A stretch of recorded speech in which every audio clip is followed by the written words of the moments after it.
नारायण। अच्छा वो अशुभानि निराचष्टे तनोति शुभ संततिं स्मृतिमात्रेण यत्पुंसां ब्रह्म तन् परमं विदुः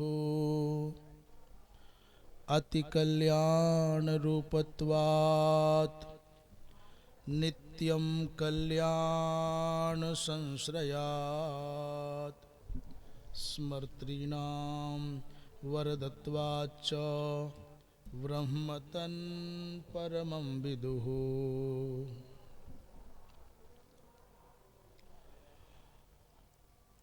नमः श्री परमहंसास्वादित चरण कमल चिन्मकरंदाय भक्तजनमानस निवासाय श्रीमद्रामचंद्राय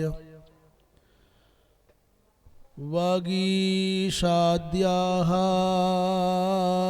सुमनसः सर्वार्थानामुपक्रमे यन्नत्वा कृतकृत्याः स्युस् तं नमामि गजाननम्।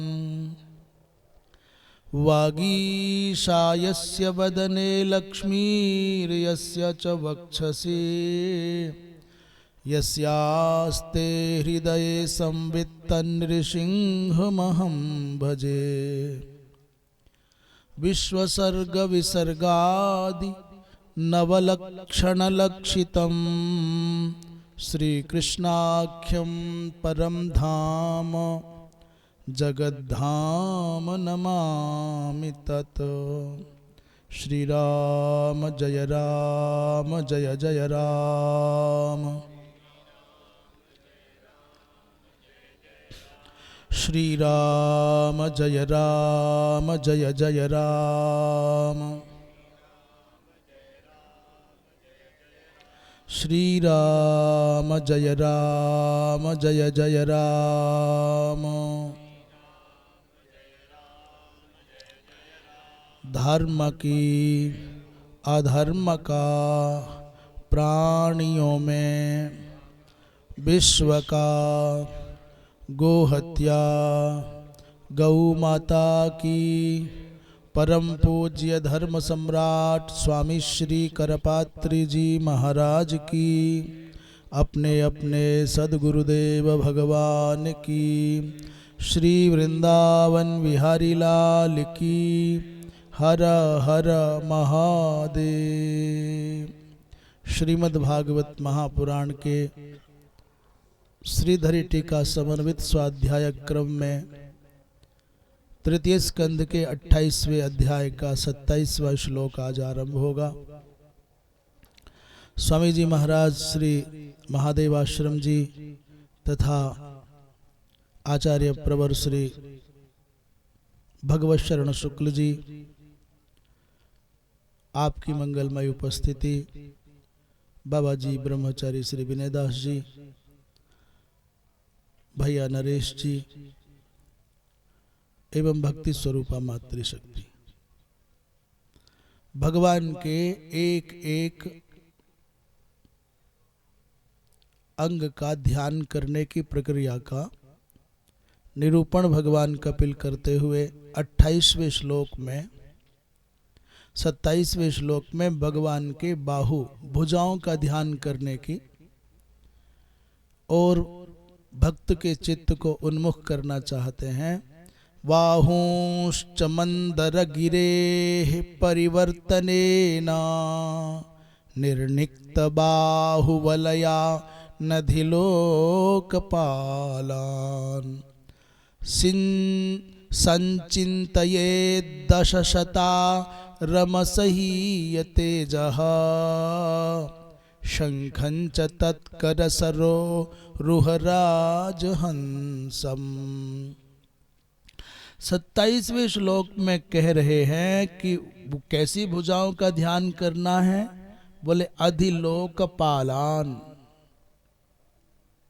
अधिलोक पालान का तात्पर्य सभी लोगों की पालन करने की सामर्थ्य, अर्थात सभी लोगों का पालन करने का जो सामर्थ्य जिन भुजाओं में है वो ऐसी भुजाएं हैं। और बोले यहाँ अधि शब्द का तात्पर्य लोकपाल माने लोगों का पालन, माने पाल से पालन करना अर्थ आ गया। अधि माने वो सभी के आश्रय भूता भुजाएं है। अर्थात क्या अधिलोक पालन माने बाहुन, उन चारों भुजाओं की चर्चा कर रहे हैं जिन भुजाओं के द्वारा सभी लोगों का पालन किया जाता है, पालन होता है, और जो सभी के परमाश्रय हैं। मंदर गिरे है परिवर्तने न। अब स्मरण कर रहे हैं कि भगवान की उन भुजाओं का वास्तव में जो कौशल है वो कहाँ स्पष्टतया दृष्टिगोचर हुआ। बोले जब मंदराचल का घर्षण किया गया, समुद्र मंथन की प्रक्रिया में भगवान ने 3 भूमिकाएं निभाई। पहली भूमिका तो ये है जो अदृश्य है,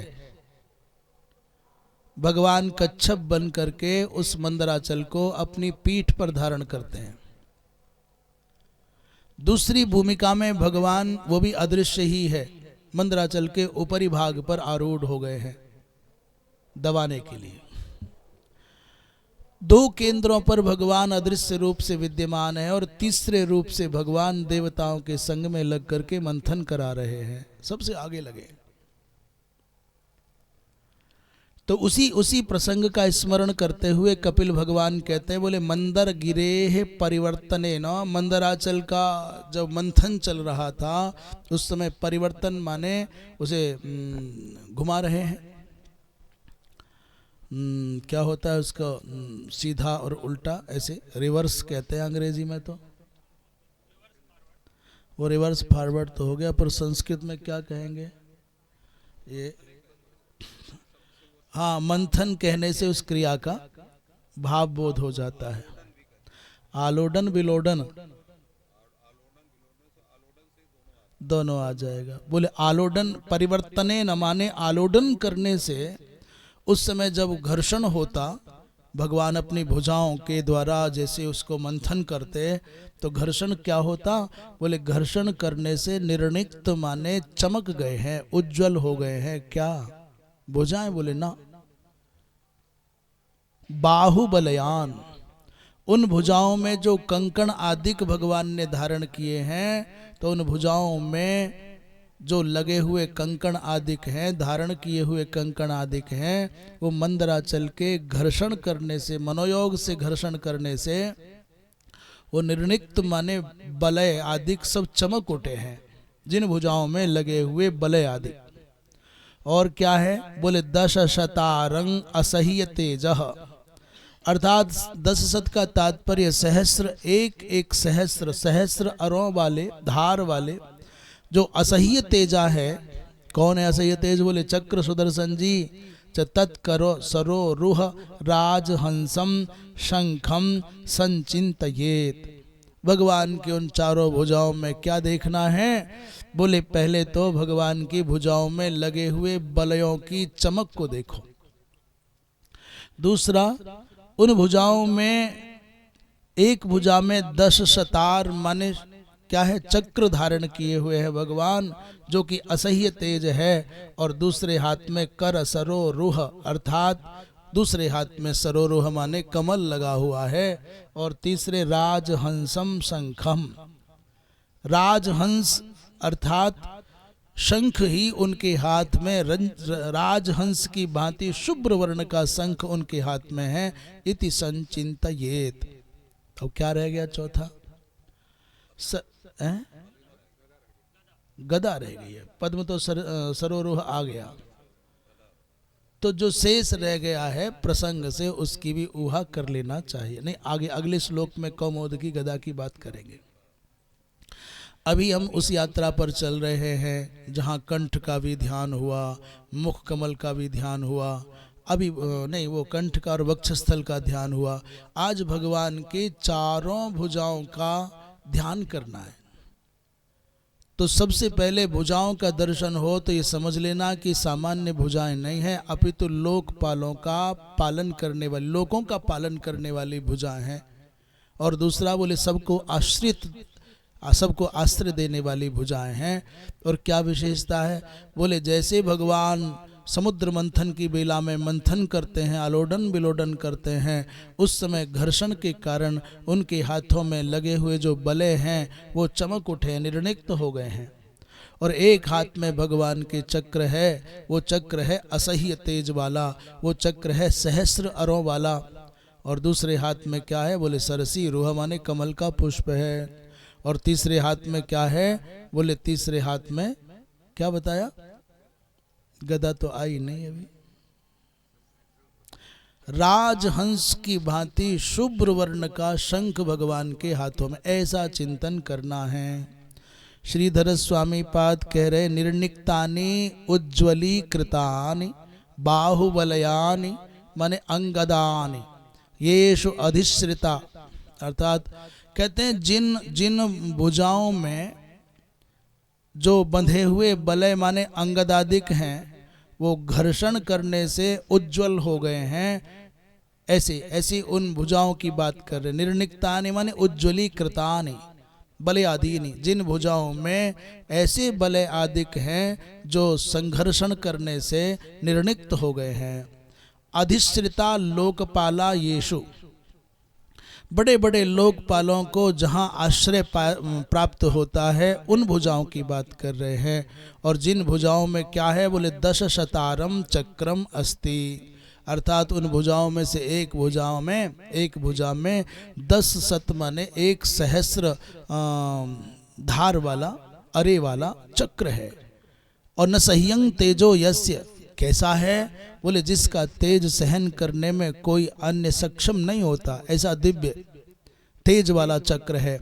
और कर सरो रुहे राजहंस एव तम, दूसरे में कहते हैं कर सरो रुहे माने हाथ में कमल का पुष्प है, और तीसरे में शंख माने राजहंस एव शंखम, भगवान के एक हाथ में शंख है। इस प्रकार क्या विवेचन कर रहे हैं। कहते समुद्रम मथतो हरेर बाहुंश चिंतये, श्रीधर स्वामी पाद कहते हैं भगवान की भुजाओं का चिंतन करना है तो तब करना जब उस छवि का दर्शन करना जब भगवान अपनी भुजाओं से समुद्र का मंथन कर रहे हो, इस मंदराचल को मथ रहे हो, बांस की नाक की क्या लेकर के, बांस की नाक की नेति लेकर के, नेति होती है वो मंथन रज्जू, मंथन रज्जू को यहाँ की भाषा में क्या कहते हैं? नेति, नेति कहते हैं। नेति कह दो, नयति कह दो,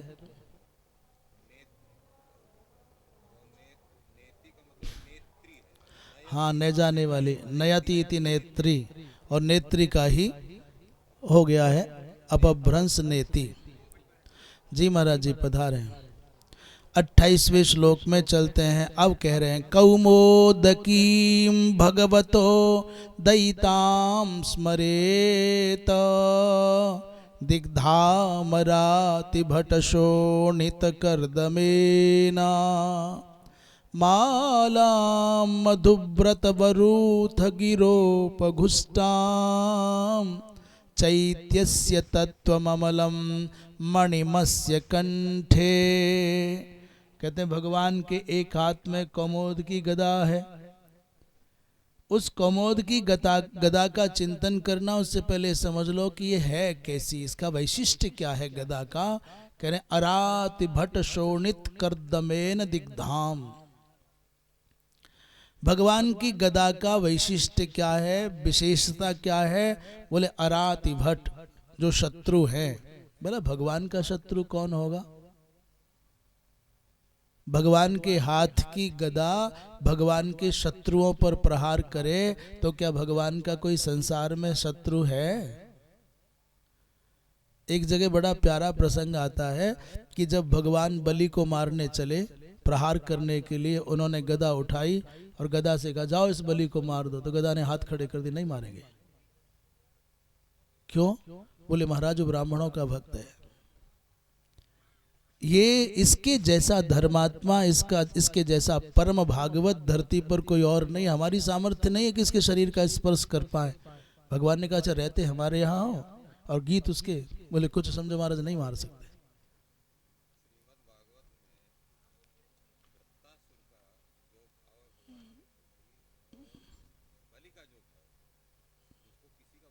वाह वाह वाह वाह। हाँ, वृत्रासुर की जो वृत्रासुर गीता के रूप में कहा जाता है, 4 श्लोक तो चतुष्टयी बहुत अद्भुत है। तो दूसरे फिर भगवान ने चक्र को कहा, खड्ग को कहा, चक्र को कहा, धनुष अपने सार्ग धनुष को कहा कि मार उसको। उसने कहा नहीं मारेंगे। अंत में जब चक्र सुदर्शन को कहा तो उन्होंने कहा प्रभु जो कहोगे वो करेंगे, परंतु बलि की ओर नहीं जा सकते। कहा क्या बात है, कोई बलि के जैसा पुण्यात्मा धरती पर कोई और हुआ है क्या? भगवान कहते हैं अपना सर खुजाने लग गए और मन में सोचने लग गए जब सारे सबके सब मेरा साथ छोड़ करके बलि के हो गए हैं तो चलो अब हम भी बलि के हो जाते हैं। इसलिए भगवान द्वारपाल बन करके वहां बैठ गए हैं। परंतु भगवान की जो गदा है वो अराति भट्टों के शरीर से निःसृत जो शोणित है माने रक्त है, उसका जो कर्दम है अर्थात ऐसा वहाँ खून के गिरने से, रक्त के गिरने से ऐसा रक्त रंजित वातावरण हो गया है। तेन लिप्ताम, उस रक्त रंजित कर्दम से संलिप्त गदा है। उसे भगवान हाथ में लिए, धो लिए होते, करे तो क्या भगवान का कोई शत्रु होगा? बोले नहीं, भगवान का अपना कोई शत्रु नहीं। जो वेदांत के सिद्धांत के विरुद्ध चलता है, जो वेदों का विरोधी है, वेदों का निंदक है, जो सिद्धांत का निंदक है, जो भगवान के भक्तों का निंदक और शत्रु है, उसी को भगवान शत्रु भाव से स्वीकार करते हैं। अन्यथा भगवान का कौन शत्रु होगा संसार में?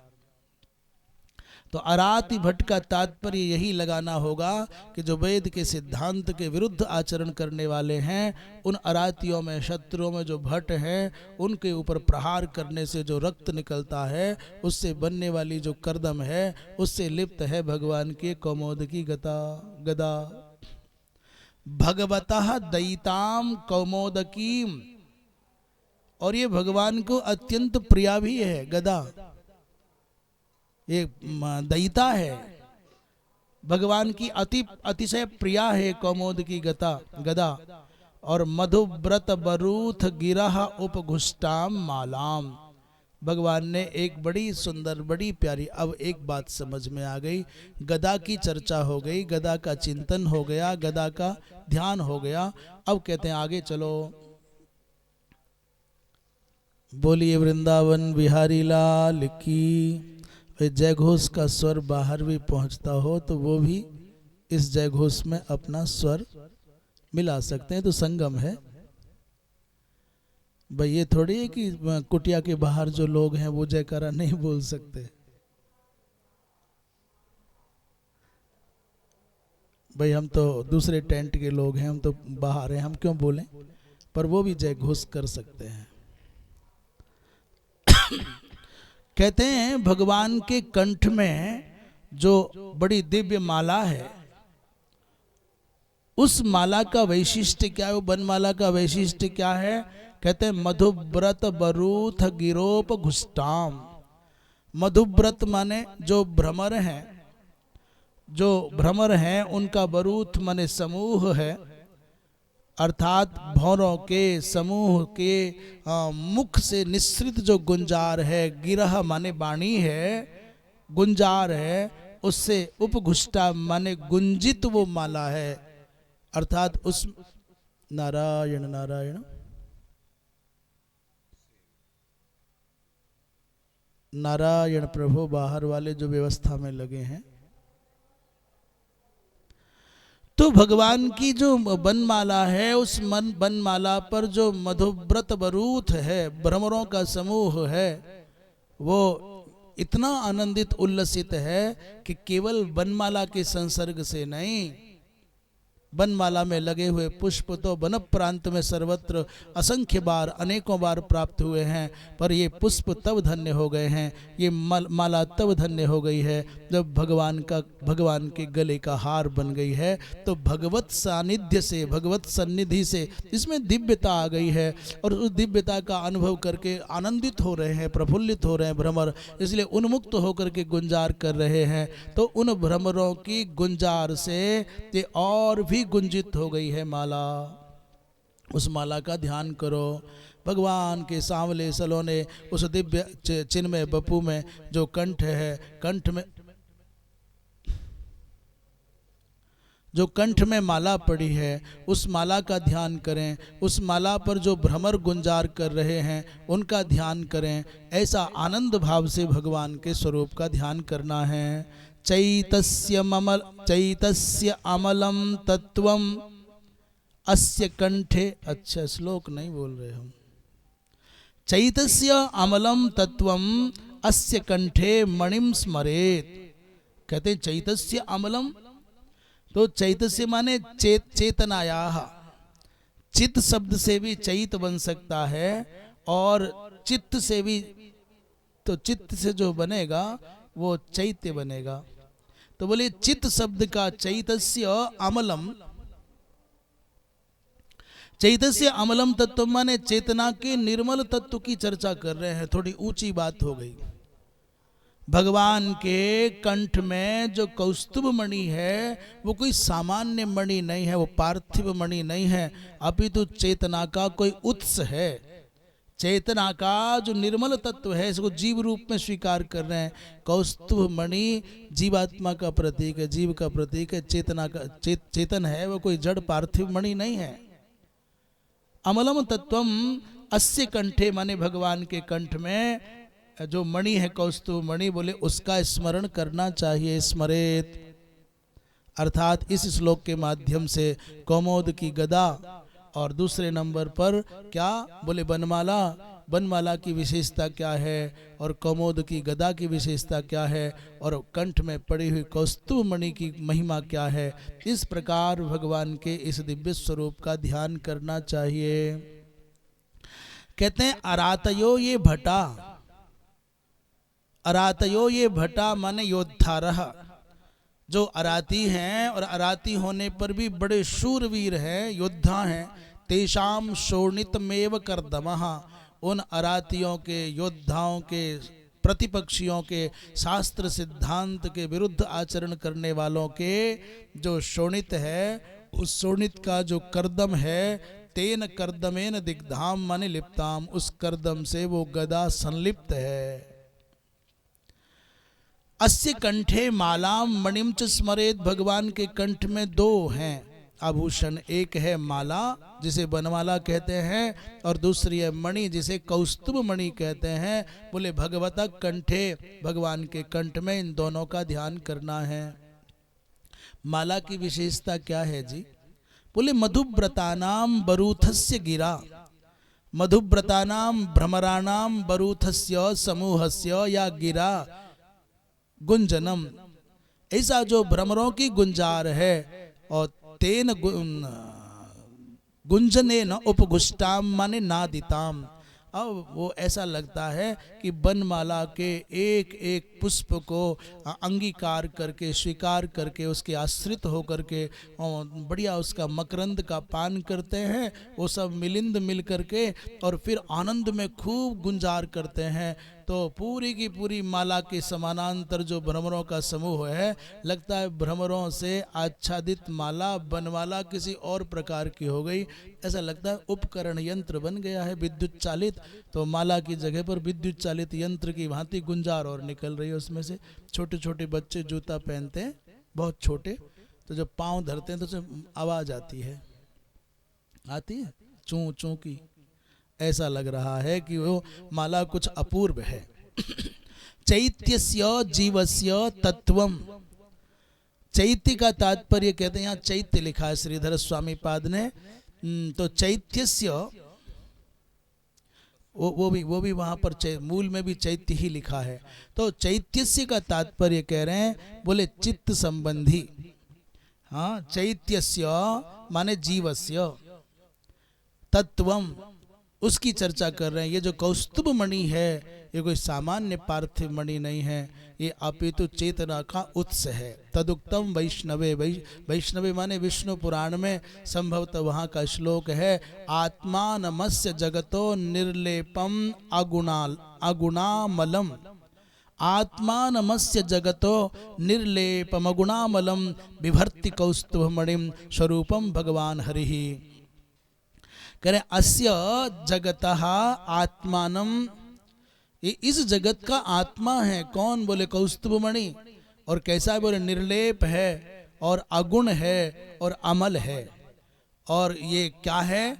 बोले भगवान हरि ही यद बिभर्ति, भगवान हरि जिसको धारण करते हैं वो है क्या? बोले कौस्तुभ मणि रस्ति तम मणिम बिभर्ति। भगवान नारायण इस जगत की आत्मभूत सत्ता है कौस्तुभ मणि, इसलिए यहां संभाल करके रखते हैं।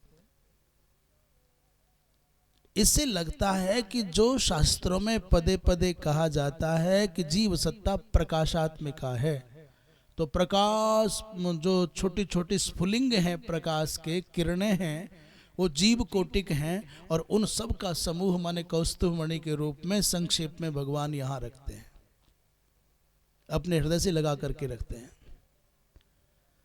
तो भगवान जिसको धारण करते हैं वो ऐसा आत्मानम अस्य जगतः आत्मानम, वो इस जगत की आत्मस्वरूप है कौस्तुभ मणि। श्री वंशीधर जी इस विषय में कहते हैं, मणेर जीवस्वरूपत्वे, इस मणि के जीवस्वरूपता में कोई प्रमाण है? बोले हाँ है। पुराणांतर सम्मतिम आह, पुराणांतर से माने किसी अन्य पुराण से सम्मति लेकर के श्रीधर स्वामी पाद आ रहे हैं। अर्थात विष्णु पुराण का श्लोक आत्मा नमस्य जगतो निर्लेप मगुणालयम इत्यादि कह रहे हैं। अर्थात स्फट जो ये कौस्तुभ मणि है ये चिन्मय है, ये चेतन है। 29वें श्लोक में कह रहे हैं, वृत्यानुकंपित धियेह गृहीत मूर्ते संचिन्तयेद् भगवतो वदनारविंदम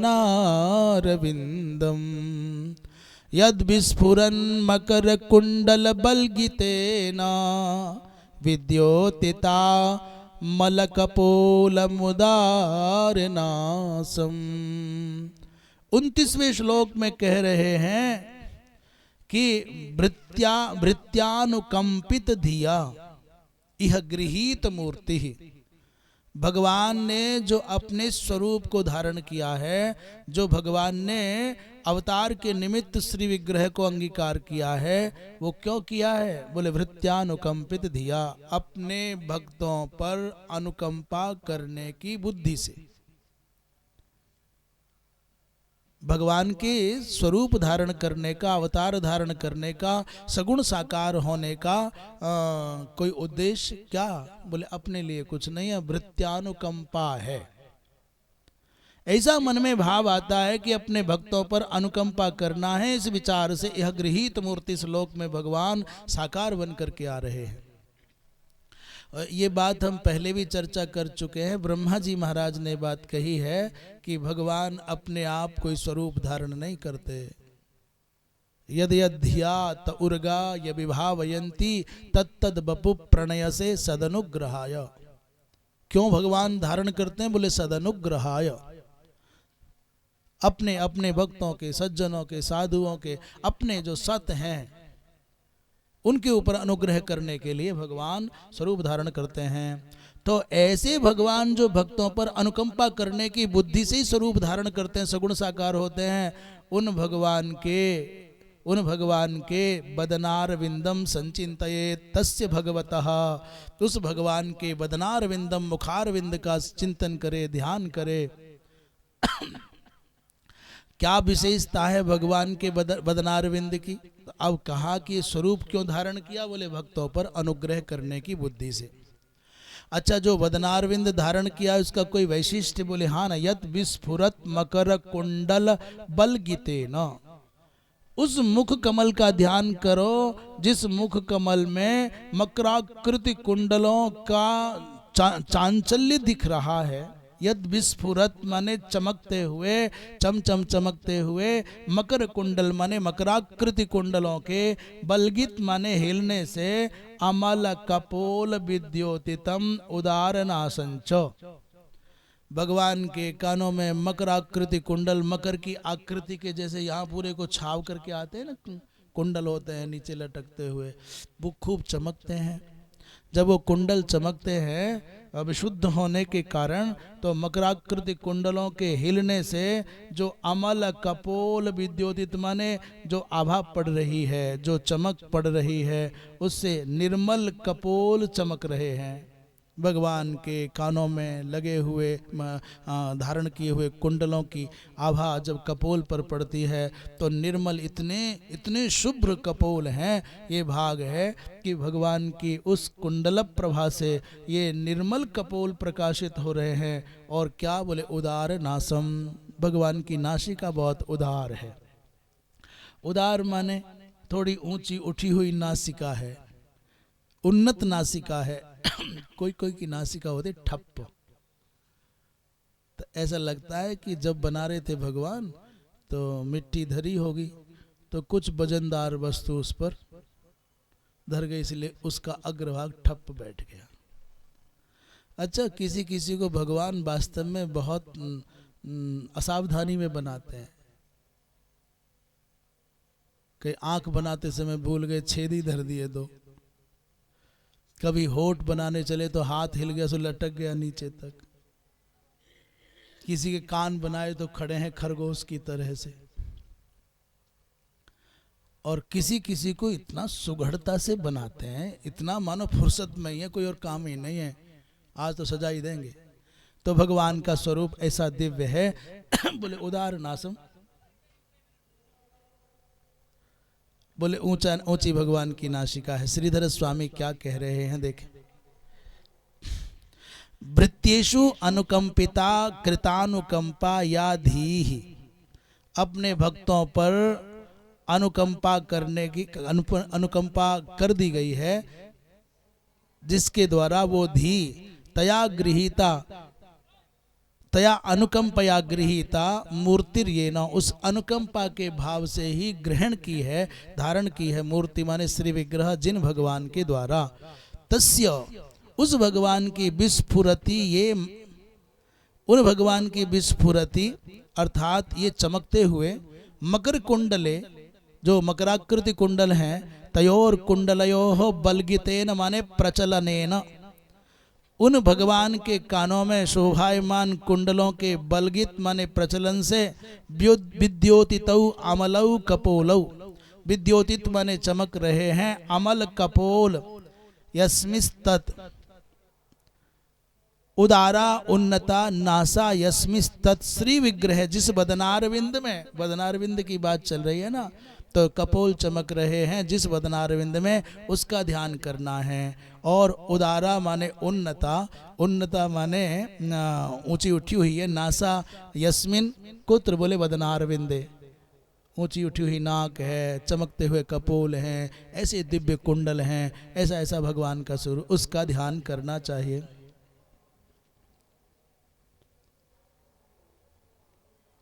29वां श्लोक था ना ये।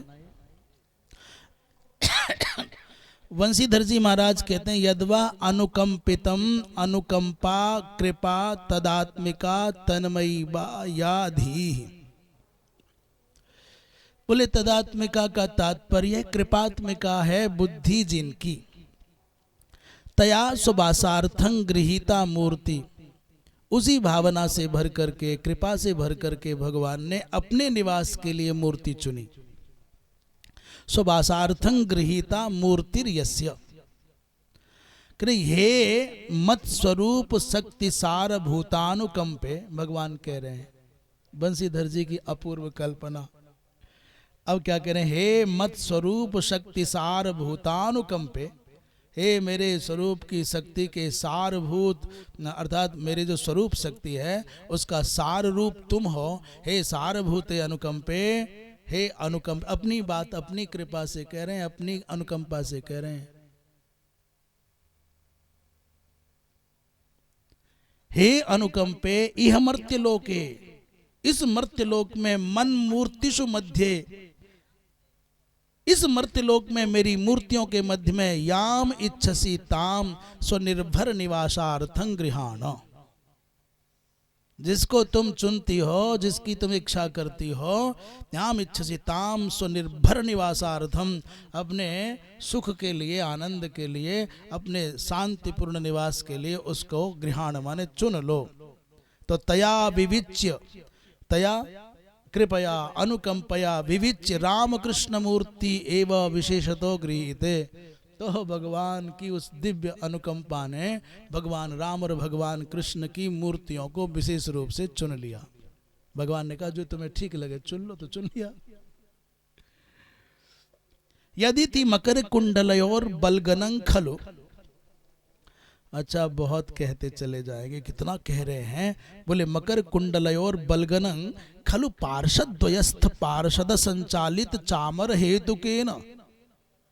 अरे बोले वो मकर कुंडलों का बलगन नहीं है, ये उनका हिलना डुलना नहीं है। तो बोले उनके बगल में पास में खड़े हैं चामर लिए हुए दो पार्षद।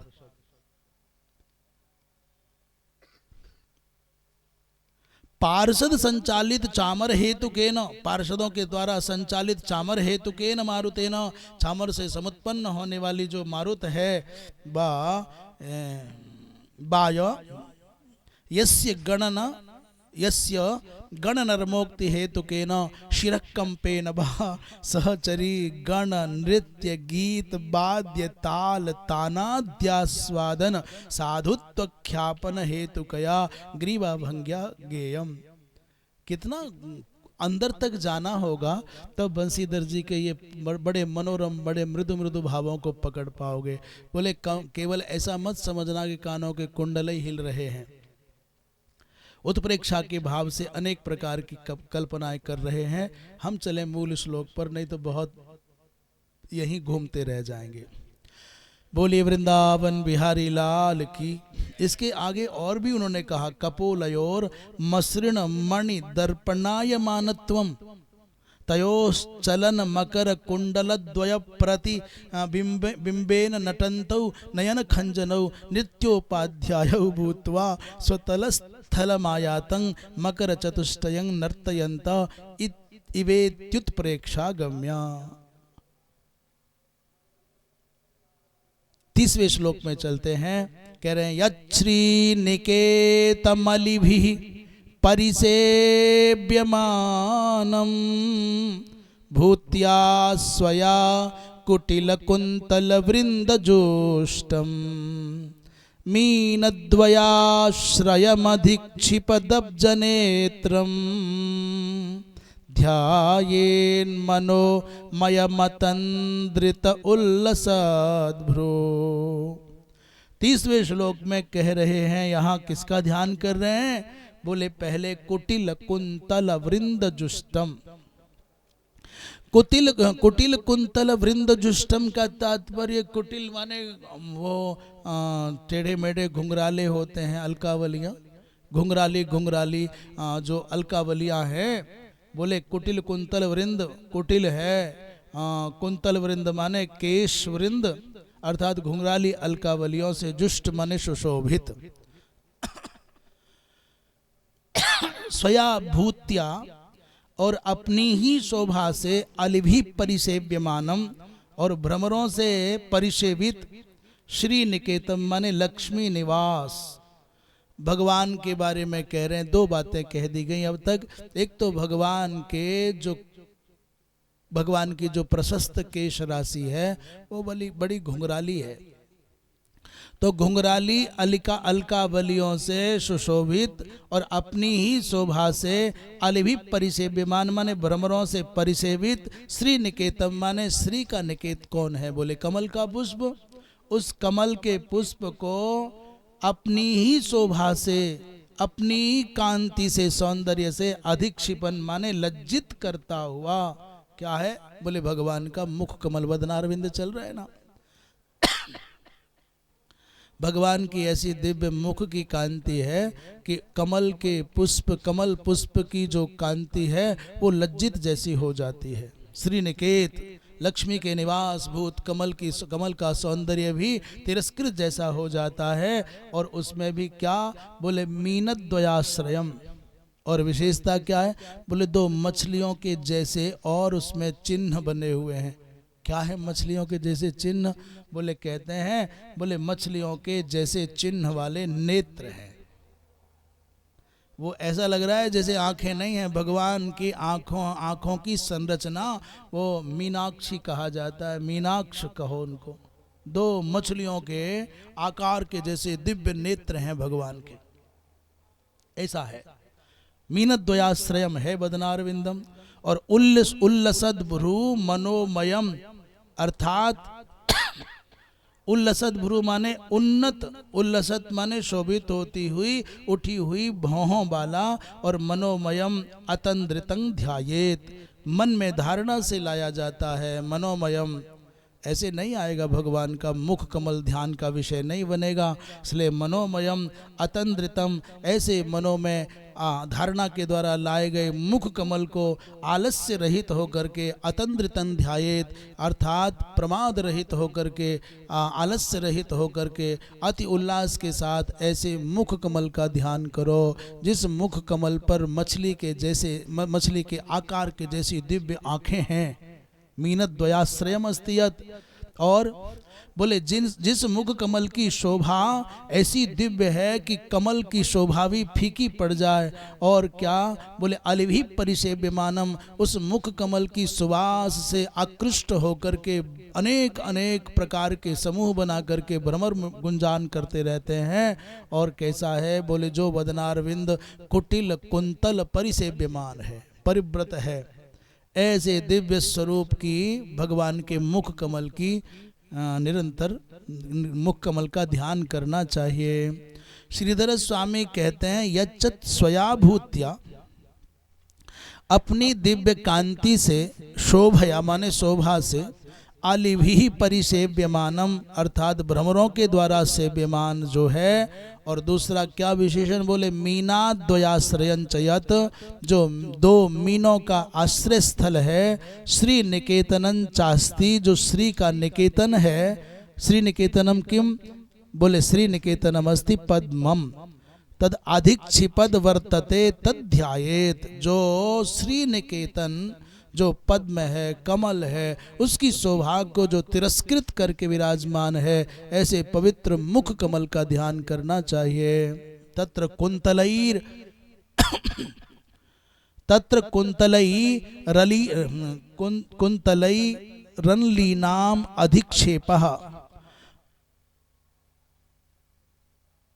और नेत्रद्वयेन मीनद्वयस्येति द्रष्टव्यम। 30वें श्लोक में कहते हैं कुंतलैहि, रनलीना क्या है? किसी के पास में कोई पुस्तक देख रहा है?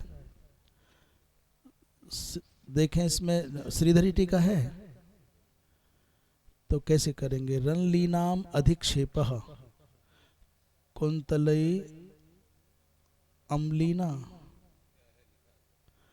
वो तत्र कुंतलै रनलीना मधिक्षेपः, कुछ रह गया। तत्र कुंतलै, आपके पास तो है ना श्रीधरी टीका, देखते हैं आप प्राय।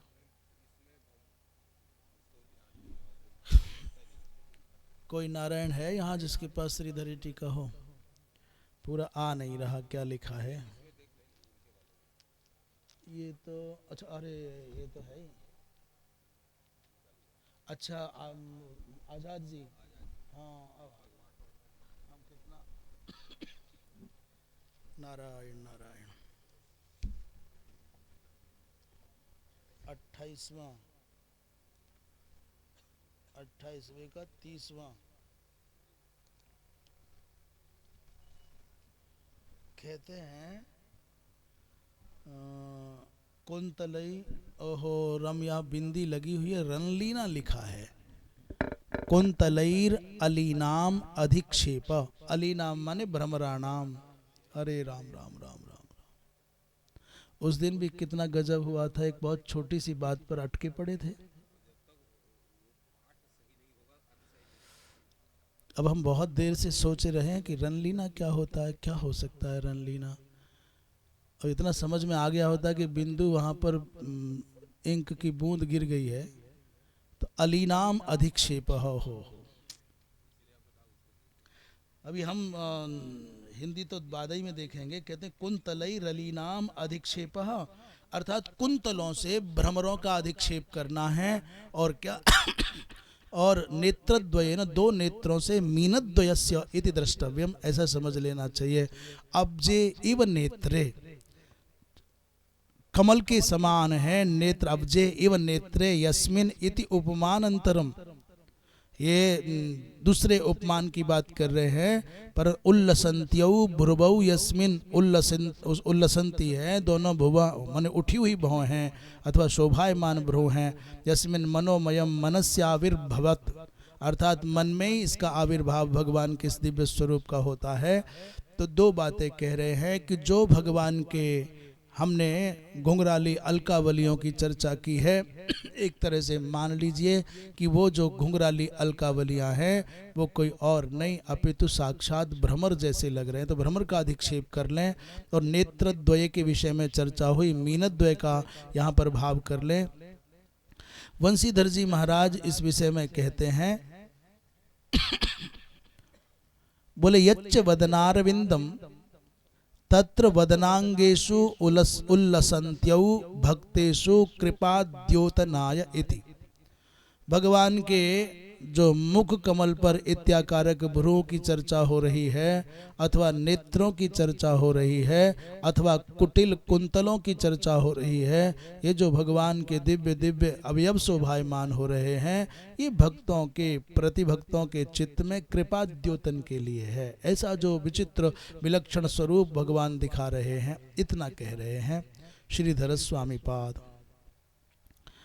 कहते हैं 30वें श्लोक में एक विशेष भाव बता रहे हैं, अलकावली ही भ्रमरा बलिम तिरस्करोति।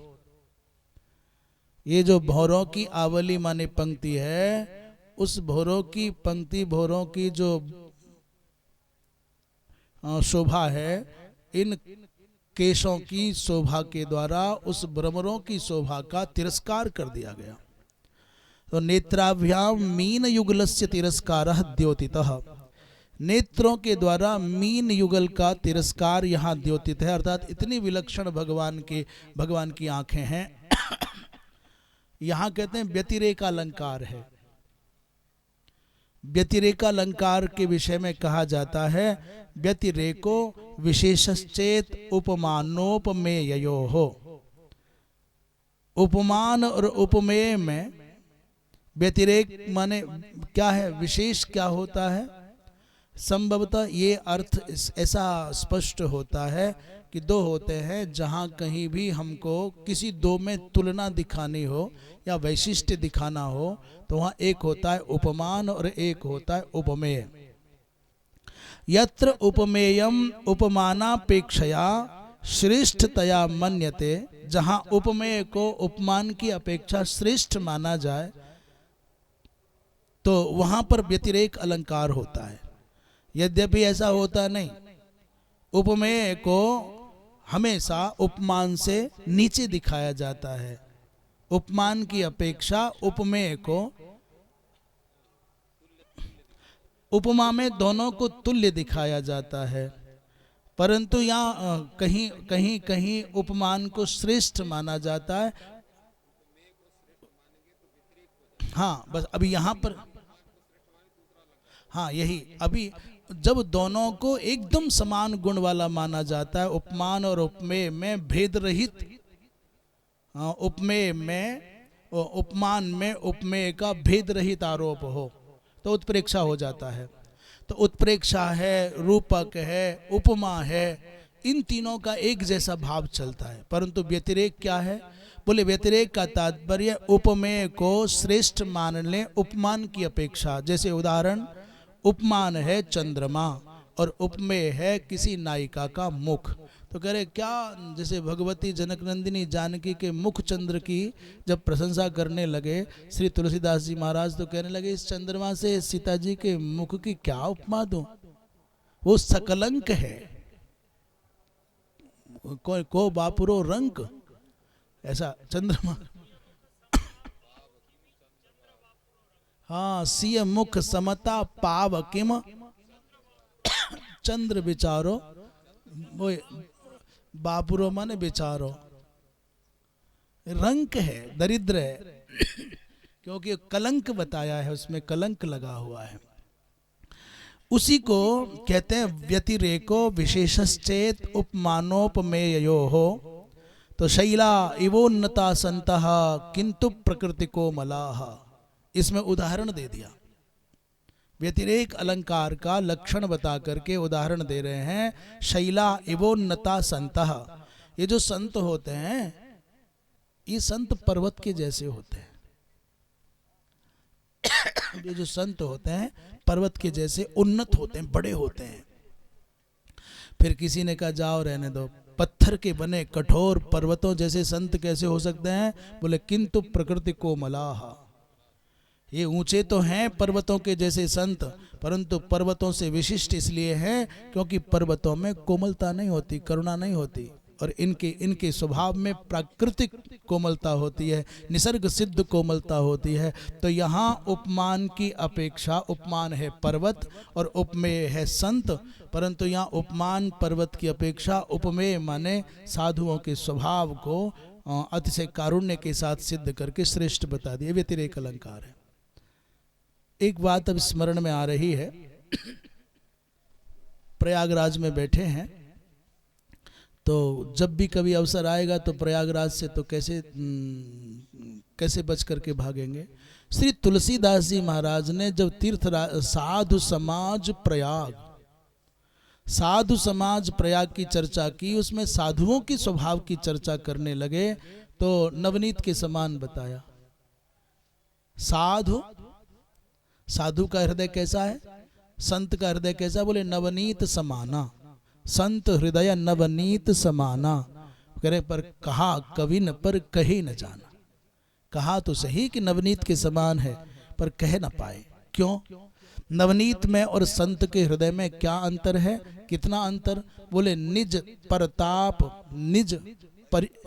परिताप द्रवई नवनीता और पर दुख द्रवही संत सुपनीता। अर्थात यहाँ भी उपमेय को उपमान से अधिक श्रेष्ठ बता दिया गया। अभी कहते थे संत हृदय नवनीत समाना है, परंतु थोड़ी देर में आगे बढ़कर के व्यतिरेक अलंकार पर आकर के आरूढ़ हो गए तुलसी बाबा। बोले नहीं नहीं नहीं, ये मक्खन जो नवनीत है ये तो जब आग पर तपाया जाता है तो अपने ताप से द्रवित होता है, पर संत हृदय वो है जो दूसरे के ताप से संतप्त हो जाता है, दुखी हो जाता है, कातर हो जाता है। ये व्यतिरेक अलंकार का उदाहरण है। वृंदावन बिहारी लाल की आगे कह रहे हैं 31वें श्लोक में, तस्यावलोकमधिकं कृपयाति घोर तापत्रयोपशमनाय निसृष्टमक्ष्णोः स्निग्धस्मितानुगुणितं विपुलप्रसादं ध्यायेत् चिरं विपुलभावनया गुहायाम्। 31वें श्लोक में क्या कह रहे हैं? अति घोर और तापत्रय उपशमनाय अधिकं कृपया स्निग्धस्मित अनुगुणितम विपुल प्रसादम अक्ष्णोः अवलोकम विसृष्टं गुहायाम भावनया वितत चिरं ध्यायेत्। बोले भाई क्या करना है? बोले ये भगवान के कटाक्षपात का ध्यान करने की बात कर रहे हैं, भगवान के अपांग का ध्यान करना है। भगवान बड़ी करुणा से भर करके किसी को निहारते हैं कि कठोरता पूर्वक किसी को निहारते हैं, उसकी चर्चा कर रहे हैं। तो इस श्लोक में भगवान के अपांग का, भगवान की दृष्टि का, भगवान के अवलोकन का ध्यान कर रहे हैं, कटाक्षपात का ध्यान कर रहे हैं। बोले अति घोर, बोले अत्यंत उग्र है भगवान का ये दृष्टिपात, कटाक्ष। तो काहे घोर है? बोले भगवान का जो दृष्टिपात है वो अति घोर नहीं है, परंतु जो तीनों प्रकार के सांसारिक ताप हैं, प्राणियों को, भगवान के भक्तों को पीड़ित करने वाले हैं, वो तीनों अत्यंत घोर जो तापत्रय हैं, कौन कौन से माने जाते हैं? आध्यात्मिक ताप है, आधि भौतिक ताप है और आधि दैविक ताप है। उनको रामचरितमानसकार की भाषा में स्मरण करें तो दैविक, दैहिक, भौतिक तापा, ये तीन प्रकार के ताप मान लें। उन तीनों ही प्रकार के जो घोर, अत्यंत घोर ताप हैं, उनके उपशमन के लिए, उन तापों को शांत करने के लिए अधिकं कृपया स्निग्धस्मितानुगुणितम, भगवान की जो कृपामयी दृष्टि है वो उन भयंकर भयंकर तीनों प्रकार के तापों का उपशमन करने के लिए अधिकं कृपया माने और अत्यंत कृपा से संयुक्त होकर के, हाँ, मधुर मुस्कान से अनुगुणित माने बढ़ी हुई होकर के, विपुल प्रसादम माने असीम करुणा से भरे, जो भगवान के अक्षणोः अवलोकम अस्ति, नेत्रों का अवलोकन है, तद विसृष्टम माने कटाक्षपात है, उसका ध्यान करना है। कुत्र? बोले गुहायाम। भगवान के उस अनुग्रह परिपूरित कटाक्ष का ध्यान करना है, दृष्टिपात का ध्यान करना है, जो तीनों प्रकार के घोर तापों को शमन करने की सामर्थ्य रखते हैं। और उस कृपा, उस कटाक्ष में, उस दृष्टिपात में जो अनुगुण्य बढ़ गया है, जो वैशिष्ट्य बढ़ गया है, जब भगवान बड़ी मंद मंद भीनी भीनी मुस्कुराहट से उसको और कृपा से भर देते हैं, उसका ध्यान करना है। भावनया वितत चिरं ध्यायेत, हृदय गुहा में, गुहायाम हृदय, भावनया, भावना के द्वारा, वितत माने जो स्पष्ट हो गया है, ताम, भगवान की उस कृपामयी दृष्टि को चिरकाल तक हृदय में ध्यान करें, ऐसा कपिल भगवान कह रहे हैं।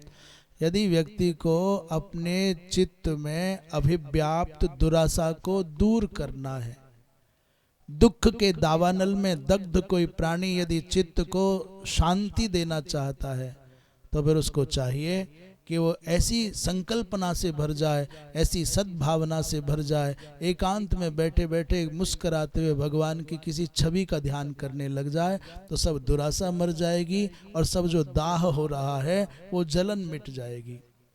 इसलिए भगवान की मुस्कुराती हुई किसी छवि का अखंड ध्यान करे बैठे बैठे। एक महात्मा जी थे, अब तो नहीं है,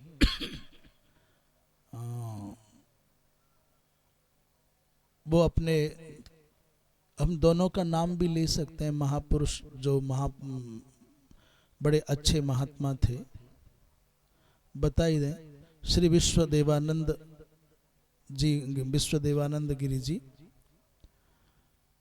महानिर्वाणी अखाड़े के आचार्य महामंडलेश्वर के पद पर रहे, बड़े सौम्य भगवती माँ काली के उपासक थे, बहुत अच्छे महापुरुष, अच्छे उपासक।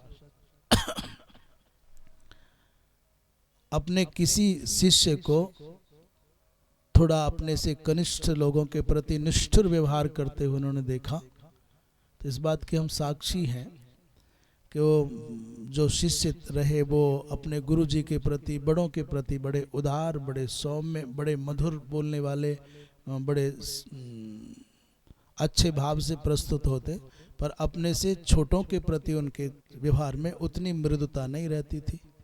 उस कठोर भाव को देख करके उन्होंने एक दिन कहा, उनका नाम लेकर के कहा महात्मा जी का, ए तुम सौम्या सौम्यतरा शेषा सौम्येभ्यस्त्वति सुंदरी। क्या सौम्या सौम्यतरा शेषा, सौम्या सौम्यतरा शेषा सौम्येभ्यस्त्वति सुंदरी, इस पंक्ति को निरंतर बोलते रहा करो मन में। धीरे धीरे धीरे धीरे तुम्हारा कठोर भाव चला जाएगा, तुम्हें सौम्य भाव का आविर्भाव हो जाएगा। तो हमको स्मरण आ गया कि आप भगवती के उस दिव्य सौम्य भाव का स्मरण करोगे तो तुम्हारा जो कठोरपन है, तुम्हारा जो चित्त की कठोरता है वो चली जाए। ऐसे ही भगवान के दिव्य भाव से भरी हुई उस मुस्कान से परिपूजित दृष्टि का तुम ध्यान करोगे तो तुम्हारे अंदर का अंधेरा, शोक सब मिट जाएगा और आप आनंद से भर जाओगे। आगे क्या श्रीधर स्वामी पाद क्या कह रहे हैं? बोले कृपया अधिकम इत्यर्थः। वो कृपा के कारण उसमें आधिक्य आवेगा। अक्षिभ्याम निसृष्टम प्रयुक्तम, नेत्रों के द्वारा जो निसृष्ट है माने प्रयुक्त है। स्निग्ध स्मितेन अनुगुणितम, स्निग्ध स्मिति माने बहुत गहरी मुस्कुराहट से जो इसमें अनुगुण्य बढ़ गया, अनुगुणित माने संयुक्त हो गई है। क्या? वही कृपा दृष्टि। विपुल प्रसादो यस्मिन, जिस कृपा दृष्टि में विपुल प्रसाद है। कहाँ ध्यान करना है भगवान की उस कृपा कटाक्षान्वित दृष्टिपात का? कहाँ ध्यान करना है? बोले गुहाया मन हृदय में।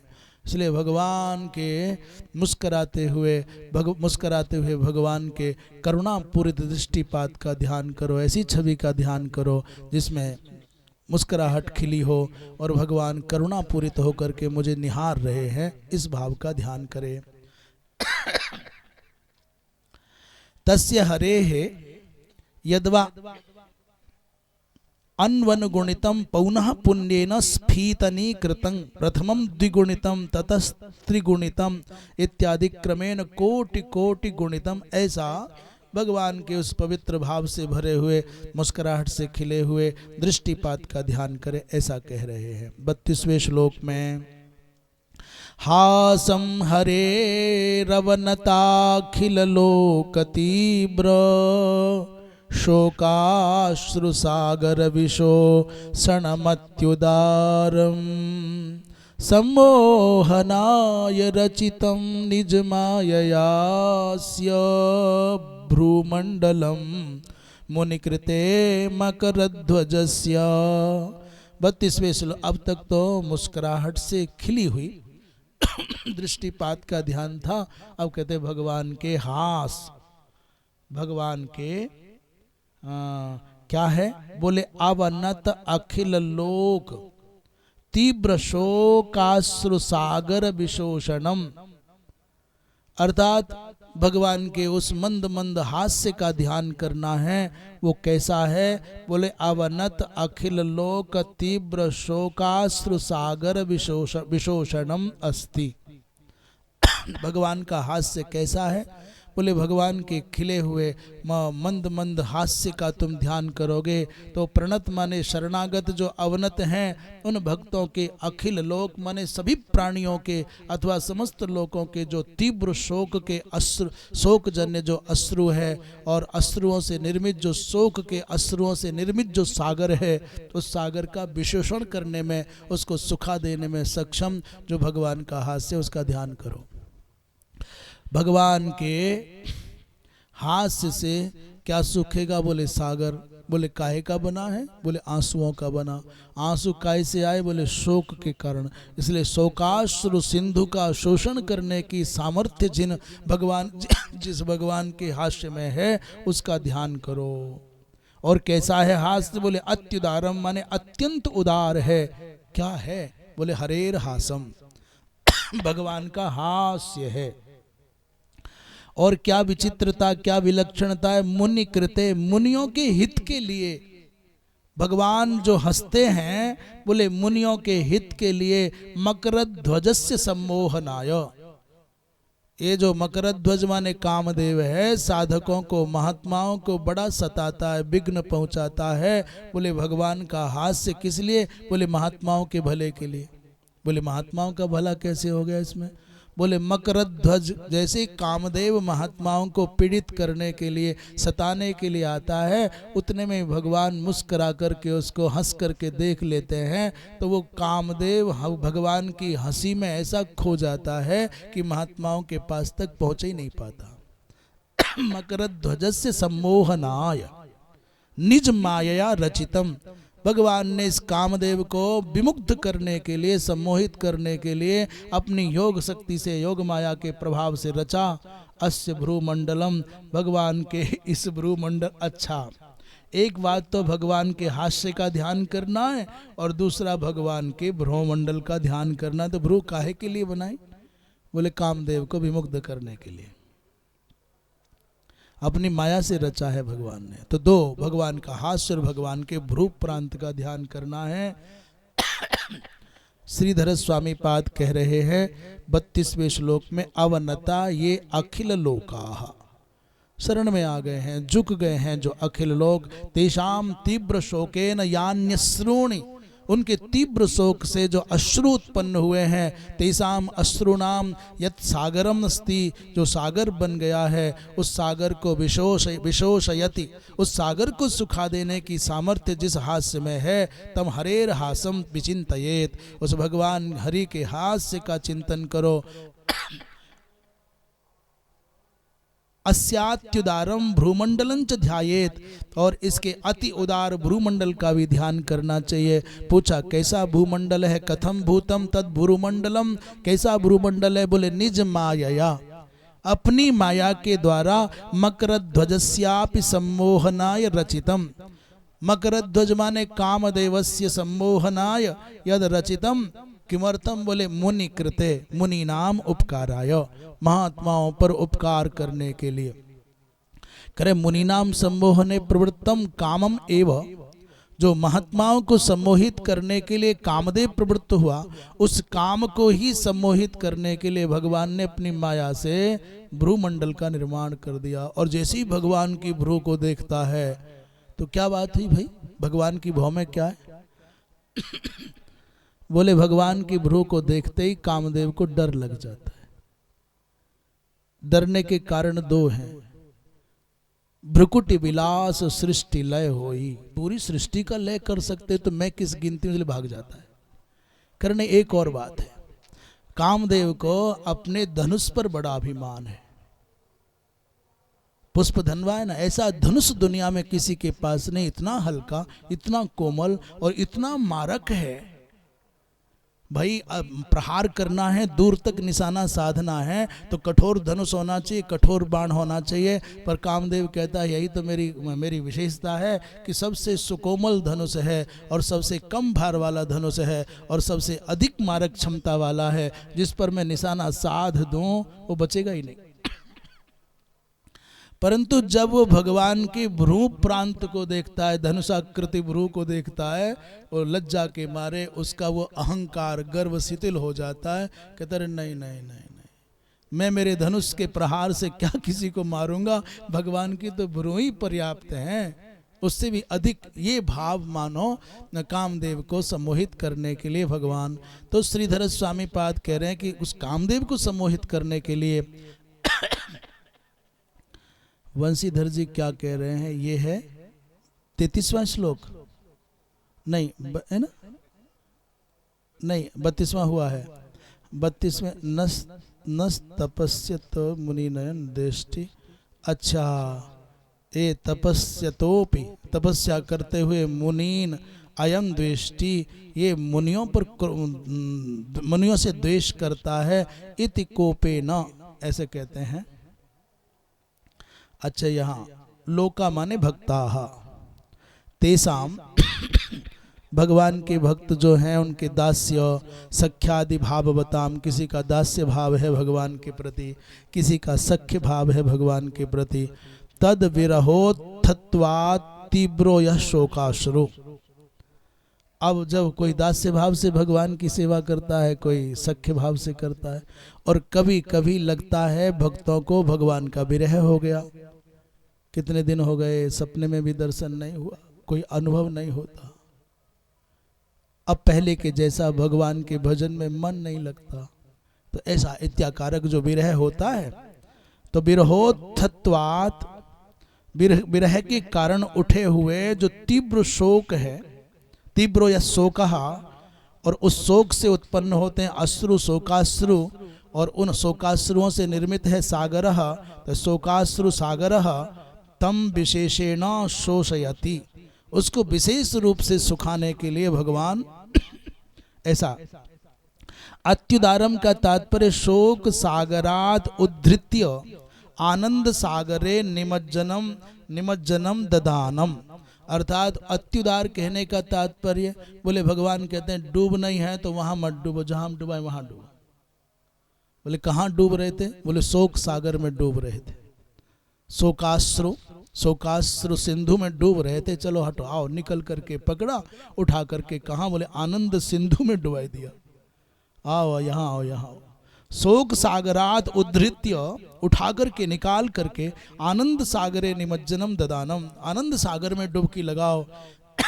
अथवा कहते हैं यदवा सांसारिक तीव्र दुख शोकाश्रु सागर शोषणत्वेन हासस्य संसारातीत प्रेमानंदाश्रु सागर वर्धनत्वं धन्यते तेन चंद्रत्वेप्यद्भुतत्वं प्रसिद्धम चंद्राहि क्षीरोदम वर्धयति। कह रहे हैं सांसारिक जो तीव्र दुख जन्य शोक है, तज्जन्य जो अश्रु है, तज्जन्य जो सागर है, उसको शोषण करने से क्या? शोषणत्वेन, बोले हासस्य, हास का क्या? बोले संसारातीत प्रेमानंद, संसार से अतीत जो प्रेमानंदाश्रु सागर है उसका वर्धन ध्वनित हो रहा है। ऐसा बंशीधर जी महाराज कह रहे हैं। बोलिए वृंदावन बिहारी लाल की। आज 32 करते हैं, शेष चर्चा कल। श्री राम जय जय राम। श्री राम जय जय राम। श्री राम जय जय राम।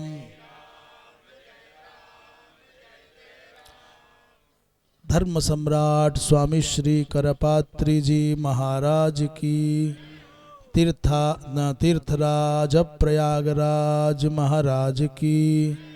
हर हर नारायण।